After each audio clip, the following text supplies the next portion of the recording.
Hello, ഇന്ന് ഞാൻ വന്നിട്ടുള്ളത് ഫ്രിഡ്ജ് ഓർഗനൈസേഷൻ വീഡിയോ ആയിട്ടാണ്.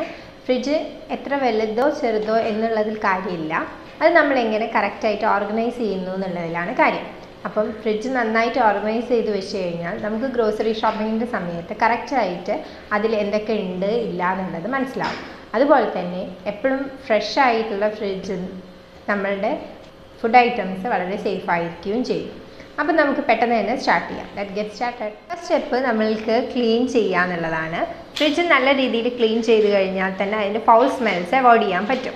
അതിന് വേണ്ടിയിട്ട് ബേക്കിംഗ് സോഡ നമുക്ക് ഉപയോഗിക്കാവുന്നതാണ്. ഫ്രിഡ്ജ് ഓർഗനൈസ് ചെയ്യുന്നത് ഏറ്റവും സ്യൂട്ടബിൾ ആയിട്ടുള്ളത് നമ്മുടെ ഗ്രോസറി ഷോപ്പിങ്ങിൻ്റെ നെക്സ്റ്റ് ഡേ ആണ്.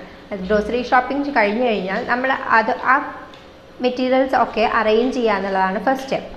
അതിന് വേണ്ടിയിട്ട് നമ്മൾക്ക് വേണ്ടത് ഒരേ ടൈപ്പോ അല്ലെങ്കിൽ ഈക്വൽ സ്പേസ് കൊടുക്കാൻ പറ്റുന്ന കണ്ടെയ്നേഴ്സാണ്. അങ്ങനത്തെ കണ്ടെയ്നേഴ്സിൽ നമ്മൾക്ക് നമ്മളുടെ മെറ്റീരിയൽസ് ഓർഗനൈസ് ചെയ്യാം. കറക്റ്റായിട്ടുള്ള ഓർഗനൈസിങ് ബോക്സസ് ആണ് നമ്മൾക്കിതിന് വേണ്ടത്.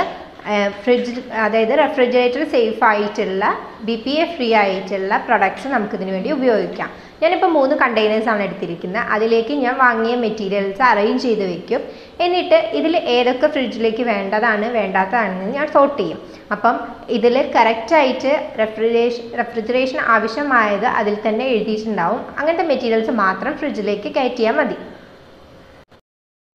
എപ്പോഴും ഫ്രിഡ്ജിൽ സെയിം ഷേപ്സ് അല്ലെങ്കിൽ സെയിം സൈസ് ആയിട്ടുള്ള അല്ലെങ്കിൽ സെയിം വോളിയം കൊള്ളുന്ന ബോക്സസ് യൂസ് ചെയ്യുമായിരിക്കും നല്ലത്.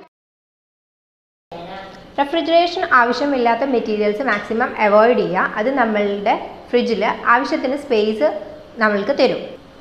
പാക്ക്ഡ് ആയിട്ടുള്ള സോസസ്, അതുപോലെ തന്നെ കോക്കനട്ട് പൗഡേഴ്സ്, അതുപോലെ തന്നെ ജാം, പീനട്ട് ബട്ടർ, അങ്ങനെയുള്ള മെറ്റീരിയൽസൊക്കെ ഒരേ സൈഡിൽ ഫ്രിഡ്ജിൻ്റെ ഡോർ സൈഡിലായിട്ട് നമുക്ക് അതിനെ അറേഞ്ച് ചെയ്യാൻ പറ്റും.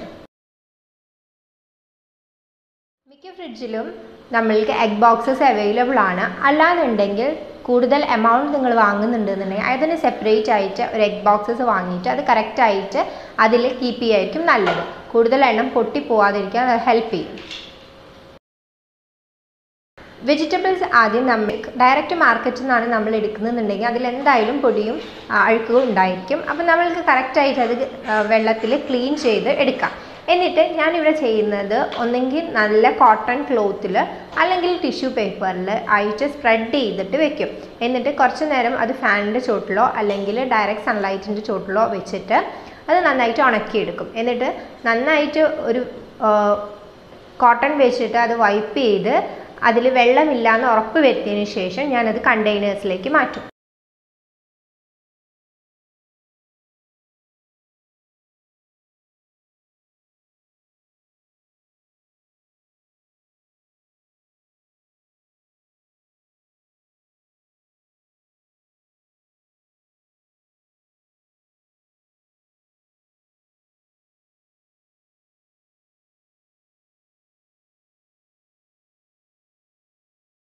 നിങ്ങൾക്ക് കറക്റ്റ് കണ്ടെയ്നേഴ്സ് ഇല്ലയെന്നുണ്ടെങ്കിലും അതേപോലെ കണ്ടെയ്നേഴ്സ് കൂടുതൽ സ്പേസ് ഒക്കുപ്പൈ ചെയ്യുന്നു എന്നുണ്ടെങ്കിലും നമ്മൾക്ക് കിട്ടുന്ന പേപ്പർ കവേഴ്സ് ഇതിനായിട്ട് യൂസ് ചെയ്യാം.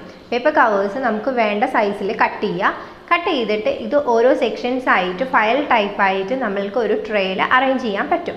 ഇതിൽ കൂടുതൽ എമൗണ്ട്സ് കൊള്ളും. അതുപോലെ തന്നെ ഈസിലി വിസിബിൾ ആണ്. നമ്മൾക്ക് ഫ്രിഡ്ജിൽ വെച്ച് കഴിഞ്ഞാൽ ഏതൊക്കെ മെറ്റീരിയൽസ് കഴിഞ്ഞു പോകുന്നുണ്ടെന്ന് നമുക്ക് ഈസിലി ആയിട്ട് മനസ്സിലാക്കാൻ കഴിയും.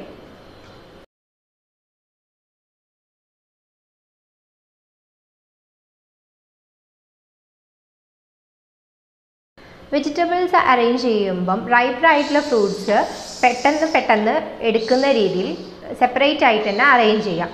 ഫോർ എക്സാമ്പിൾ നമ്മളിപ്പം പച്ചമുളക് അങ്ങനെയുള്ളതിൽ കുറേ എണ്ണം പഴുത്തതായിരിക്കും. അപ്പം അങ്ങനെയുള്ളത് ആദ്യം എടുക്കാൻ വേണ്ടിയിട്ട് വേറൊരു ചെറിയ ബാഗിലോ അല്ലെങ്കിൽ ചെറിയ സിപ്ഡ് കവേഴ്സിലോ നമുക്ക് സൂക്ഷിക്കാം. ഓണിയനും പൊട്ടറ്റോസും നമ്മൾക്ക് റെഫ്രിജറേറ്റ് ചെയ്യാണ്ട് തന്നെ കുറേ കാലം സേഫ് ആയിട്ട് ഇരിക്കുന്ന സാധനങ്ങളാണ്. അപ്പോൾ അങ്ങനെയുള്ളത് നമ്മൾ റെഫ്രിജറേറ്റ് ചെയ്ത് ആ ഫ്രഷ്നെസ് കളയേണ്ട ആവശ്യമില്ല. നെക്സ്റ്റ് ലെഫ്റ്റ് ഓവർ ഫുഡ്സ് നമുക്ക് എങ്ങനെ ഫ്രഷ് ആയിട്ട് വെക്കാം എന്നുള്ളതാണ്. ലെഫ്റ്റ് ഓവർ ഫുഡ്സിൽ നമ്മൾ മീൽ പ്രിപ്പറേഷന് വേണ്ടിയിട്ട് മുന്നേ തയ്യാറാക്കുന്ന ചട്നീസ്, ഗ്രീൻ ചട്നീസ്, അതുപോലെ തന്നെ ടൊമാറ്റോ പേസ്റ്റ്, അതുപോലെ തന്നെ ബോയിൽഡ് പൊട്ടറ്റോസ് ഒക്കെ ഉണ്ടാവാം. അതൊക്കെ നമ്മൾക്ക് ഫ്രഷ് ആയിട്ട് വെക്കാൻ വേണ്ടിയിട്ട് ഗ്ലാസ് ടൈപ്പ് കണ്ടെയ്നേഴ്സ് ആയിരിക്കും നല്ലത്. ഗ്രീൻ ചട്നി നമ്മൾക്ക് എല്ലാ കറികളിലും ആവശ്യമുള്ളതാണ്. അങ്ങനെയുള്ള ചട്നീസ് നമ്മൾ നേരത്തെ പ്രിപ്പയർ ചെയ്തിട്ട് ഐസ് ട്രേസിൽ ആക്കി വെച്ച് കഴിഞ്ഞാൽ കറക്റ്റ് ഈ ഐസ് ക്യൂബ്സ് നമുക്ക് ആ ടൈമിൽ എടുത്തിട്ട് കറീസിൽ ഉപയോഗിക്കാവുന്നതാണ്. ഡയറി ഐറ്റംസ് നമ്മൾ കൊണ്ടുവന്നിട്ടുള്ള പാക്സിൽ നിന്ന്, അതായത് പേപ്പർ പാക്സിൽ നിന്ന് മാറ്റിയിട്ട് നമ്മൾക്ക് കറക്റ്റായിട്ട് സേവ് ചെയ്ത് വെക്കാൻ പറ്റുന്ന കണ്ടെയ്നേഴ്സിലേക്ക് മാറ്റുന്നതായിരിക്കും നല്ലത്. ബട്ടർ, അതുപോലെ തന്നെ ചീസ്, അതൊക്കെ പെട്ടെന്ന് കേടുവരാൻ സാധ്യതയുള്ളതാണ്.